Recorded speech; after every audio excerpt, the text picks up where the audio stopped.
হচ্ছে 3 নম্বরে হেটাইরিয়া ফিলিকে ছিল ইটালির, জার্মানির, গ্রিসের, রাশিয়ার গুপ্ত সমিতি। তাহলে হেটাইরিয়া ফিলিকে একটা গুপ্ত সমিতি, এবার কোন দেশের সেটা আমাদেরকে চিহ্নিত করতে হবে। এটা হবে গ্রিসের গুপ্ত সমিতি হলো হেটাইরিয়া ফিলিকে। তারপর আছে প্রথম সাম্যবাদী সরকার প্রতিষ্ঠিত হয় রাশিয়ায়, চীনে, ফ্রান্সে, জার্মানিতে। এটার উত্তর হবে রাশিয়ায় প্রথম সাম্যবাদী সরকার প্রতিষ্ঠিত হয়।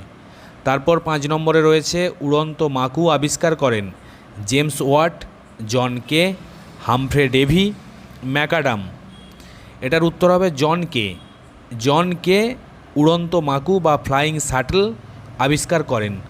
তারপর রয়েছে 6 নম্বরে উড্রো উইলসন রাষ্ট্রপতি ছিলেন রাশিয়ার, ইংল্যান্ডের, জাপানের, মার্কিন যুক্তরাষ্ট্রের।